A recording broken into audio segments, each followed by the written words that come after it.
What's up, Commanders fans? So a lot of people is hating on Adam Peters and the picks that he's getting right now, and one of those picks being Will Harris, and then the other pick was Javon Kinlaw, and it seems like it's not going to stop because it seems like everybody's so worried about the big names, and that's not Adam Peters' problem. His problem is trying to get the best guys for cheap, and it's a good problem to have because it's like what Adam Peters is doing. If he can't get the guy he wants, he's going to get somebody that's similar or that he can coach up well or that doesn't need as much coaching but can work well in his situation. So Will Harris, for example, is a perfect person to have. And a lot of people heard the name, seen the person, and was like, who? Don't get me wrong. He's not the same height as Jeremy Chinn. He's not the same weight as Jeremy Chinn. He probably doesn't even hit as hard as Jeremy Chinn. But I want you to understand this, though. Within the snaps that Jeremy Chinn has played and within the snaps that Will Harris has played, people don't know this, but a stat came out and somebody looked it up. And they showed that within the time that Jeremy Chinn has played in his 1,000 snaps, he's let up 7 touchdowns, right? Of course, he has an interception. He has 2 fumble recoveries, a forced fumble, 117 tackles, 73 solo tackles. But it still does not negate the fact that he's given up 7 touchdowns versus the 1 touchdown that Will Harris has given up. And of course, there is a huge difference in snaps, and Harris has 300 less than the amount of snaps that Jeremy Chinn has. So it makes a difference, but it's a difference that is something to care about, something to feel optimistic about. I don't know if I can say that like that, but it's something to be okay with. It makes me feel comfortable knowing that Adam Peters was still able to go out and get a guy that he's already familiar with because of Lance Newmark and him both being in the same franchise at the same time. And it makes me feel comfortable knowing that, okay, we weren't able to keep Jeremy Chinn because we have a bigger goal. And a lot of guys forget that. A lot of people are forgetting what the goal is. The goal is to get the guy that we want. And right now, the guy that we want is still on the market. So we went out and paid Will Harris $8 million for the next 2 years. That's a steal right there. Seeing that he's performed better than Jeremy Chinn. Not talking about the snaps, just talking about the touchdowns. Just that alone. And I understand it does make a difference. If he had played 300 more snaps, maybe he would have let up more touchdowns. But it's a huge difference. And I'm just going to give it the benefit of the doubt, right? But the biggest goal is getting a guy that's still on the market, a guy that will make a difference on our team. We couldn't get Myles Garrett, so we're still trying to go get Trey Hendrickson. I haven't heard any news about him getting re-signed by the Bengals. Of course, they allow him to seek a trade, so I'm sure they're not going to give him a deal right away. They probably want to see what everybody else is offering for him. And of course, they still got Chase to pay. They still got T. Higgins to pay.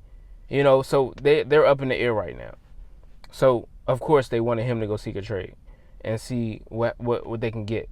So right now that's where we at. I'm not even sure if he's still tradable. I think I'm sure he got to still be tradable because they would have announced it.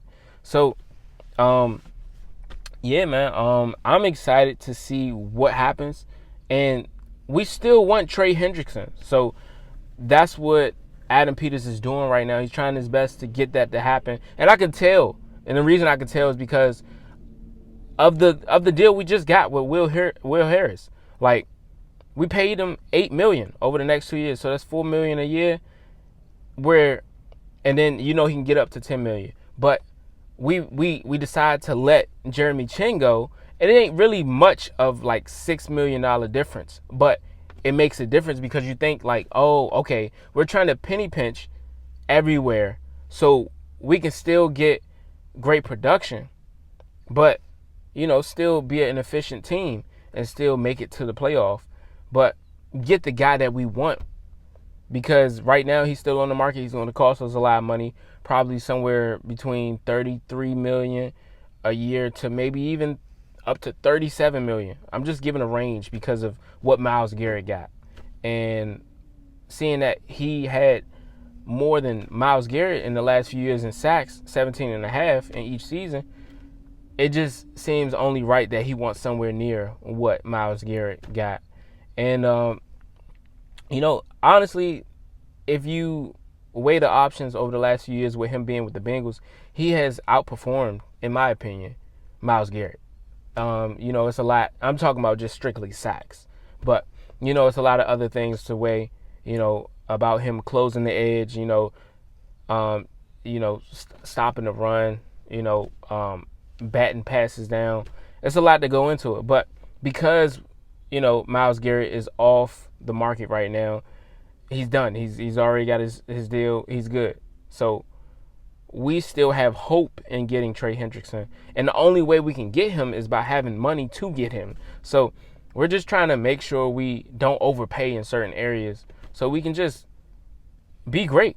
And guys, y'all got to understand, like, right now, this team is way different than we're used to. We're not used to getting rid of big names like Jonathan Allen. We're not used to getting guys, that are not in their later years, guys that's not getting ready to retire. Like, we're used to paying guys when they done, and getting the big names when it's over for them. They in their last year of their career and it's a wrap.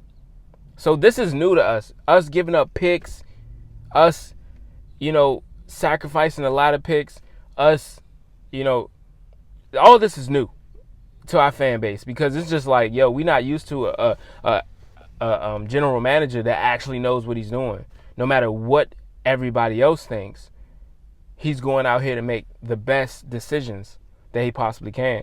And of course, some of them we may not agree with, but you got to understand, the Javon Kinlaw, he's a big guy. He's going to lock up the middle of the defense. You know what I'm saying? Not the middle of the defense, but the middle of the line. Like, he's a big guy, 6'5", 300 pounds. Like, he and when you gotta think about Adam Peters, you gotta think about the fact that he's seen Javon Kinlaw before. He knows what he's about. Daryl Tapp, he knows what he's about because he used to play with him. And you know what I'm saying? And it's like, like, these guys know what they're doing. They're not just, they're not just doing anything. So we got to think about the bigger picture. Last season, we were worried about the picks that we brought in. But look what happened. They all worked out. Some didn't because of injuries, but for the most part, they worked out. And it was like, what do we have to do with anything? You know what I'm saying? Like, all we doing is complaining. Just sit back, relax. Just let Adam Peters work, continue to cook.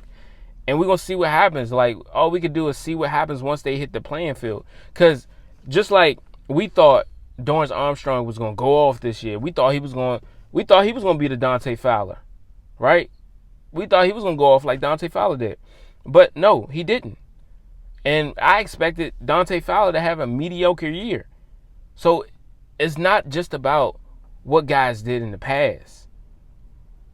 It's about what they're going to do and what they do. You know what I'm saying? So just sit back. Let's see what these guys are about. You know what I'm saying? Because who knows? Jeremy Chin probably didn't want to stay here no more.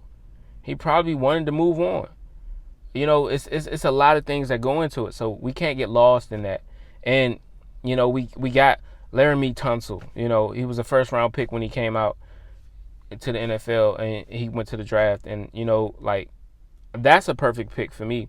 Of course, he's 31. He's going to be 31 when the season starts.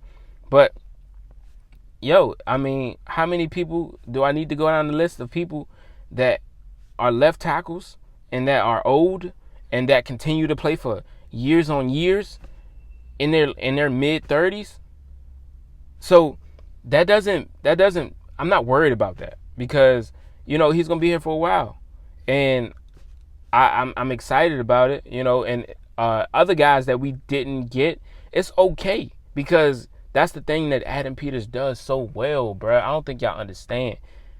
If we can't get the guy like Javon Holland, he's going to go out and get somebody else that at the most is athletic, that can get the job done and be everywhere we need him to be. He might not have the stats that, get him to the Pro Bowl, but he's going to do everything and all of the above. Like Frankie Louvu, for example. Like, that boy was dangerous. Like, they already knew he was athletic, and he worked so well with our system. And you see what that got him. So, just think about it. Think about what the Vikings paid Jonathan Allen, right? They gave him $60 million for the next, 3 years? And we wanted to retain him. Everybody was talking like trash. They were saying like, yo, you stupid. Why would you do that? Bro, like, we could have just kept him. If you was going to go out and sign somebody like Javon Kinlaw, like, who is that? But then think about the difference. We signed Kinlaw to a $45 million deal, right? And like I said, if the guy that we really need, we're trying to make sure we have money to pay that guy. And that $15 million difference makes a huge difference. And we paid Kinlaw 3 years we paid him $45 million for the next 3 years versus their $60 million for the next 3 years for Jonathan Allen with the Vikings. So that's $15 million we got to save. Think of it that way, right? And then you got to think of it like, yo, he's saving us money so he can have money to use elsewhere. And he's trading away picks that we never would have traded away. We probably would have just got somebody random. And y'all got to also understand this, though. Like, Adam Peters is one of those guys that hit on almost every pick, even in the late rounds. And he's had experience in this, so let him cook. He got Brock Purdy. He got a lot of guys. Brandon Ayuk. Like, he got a lot of guys, even in mid rounds, late rounds. I said Kinlaw. The middle linebacker for the 49ers that just got let go. So, Law. Like, I'm all these laws is killing me. But y'all get it. But that boy dangerous. Like, for him to get somebody in the 3rd round, 4th round, 5th round, it's dangerous.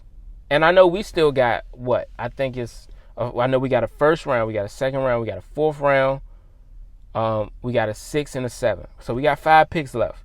I don't know what he gonna do with it. I don't know how he gonna distribute them, but he might still get rid of one more. You never know.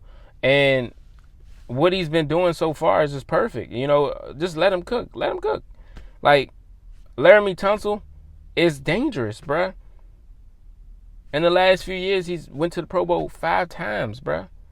So, what more can you ask? Because you try to get him out of the draft. It's hard to get guys out of the draft, especially when you have a late pick in the draft, and especially the 1st round. That's where you want to get your best left tackle. That's where you want to get the best ones at. But because of how recalibrated our team was last year, we weren't able to pick that early. So we had the 29th pick in the 1st round. So who knows if we're going to keep him or not, but I'm not worried. I'm not worried at all because Adam Peters has already proven to me what he could do with trash. And he got rid of our whole entire roster last season. So sometimes you got to make hard moves and hard decisions. And that's what the last regime was scared to do. They would keep guys year after year and, we'll just be stuck with whatever they produce. Like, I was going to say I ain't trying to throw no dirt on nobody, but, certain people is just not supposed to be here, and guys just need to go. And there's a lot of guys that can do one thing great, but we need guys that can do everything great. and really help the entire team versus just helping themselves or just helping their stats. Like, a prime example is Dante Fowler. Like, he was so him himself. He came out and talked about how he felt like he's been more productive than half of the guys in the league when it comes to sacks, right? And it's like, bro, you thinking one track minded. You got to be able to get sacks and stop the run. He was only focused on the sacks, and he didn't do a good job of stopping the run or sealing off the edge, So that's one of those things that, Adam Peters looks at. That's something that everybody looks at. All the coaching staff, they look at things that, how can you help the team overall, not just in one area. How can you help them overall? So that's where Will Harris comes in. He reduces the amount of touchdowns that get let up. Of course, it has a lot to do with the defense they played, how they played, what they allow him to do in that offense, that defense. But it goes into a lot of things. And another thing to highlight about Laramie Tunsil is the fact that he played 1,028 snaps, right? But he let up 19 penalties, right? But only let up 2 sacks, right? Stay with me now. What does that tell me? That tells me he don't give a damn how many penalties he let up. He's not letting anybody touch his quarterback. And of course, 2 sacks is it's not phenomenal. 0 is phenomenal. But 2 sacks, to me, in my opinion, that ain't bad, bro. That is not horrible. And I love that. And you got to think about it. 19 penalties. I'd rather take penalties. Okay, it's okay. It's okay. Penalties is going to happen. But I'd rather my quarterback have to move back versus have to get out the game. You see what I'm saying? So I'd rather him not get injured is all I'm saying. And, man, I got a lot of information for y'all. And I just appreciate y'all for tuning in. And, man, like, if we compare the Jeremy Chin to Will Harris, I think this is a good move. We saved some money. And who knows what they offered him beforehand, before he left. But we just got to accept whatever comes here. Whatever they give us, accept it and see what they do with it. And, when the season start up, we're going to really get to see who these guys are and what they're worth. And if they live up to what Adam Peters believed they could be. So, yeah, man, that's where we at right now. We retain Bobby Wagner. We retain Tressway. We retain Zach Ertz. Zane Gonzalez, Christopher Rodriguez. We got these guys back. I'm sure they done after this year. These guys is old, but these are some of the guys that helped Jaden Daniels in his development. They made it easier for him last season. And hopefully he's going to continue to do the same this season. And I'm excited to see where we go, from here on out. I like that we address the tackle position. I like that we are making moves in areas that we had a lot of struggles in. Of course, it's free agency. It's really going to break through tomorrow. But and that'll be Wednesday. And that'll really have the official free agency going on. But, it's a lot to expect and a lot that's going on. And I'm excited to see what happens. And, man, all we can do is wait and just let Adam Peters cook. And some of y'all may not think he's cooking, but he's cooking. Just let it be. And let's see what happens. I'm out.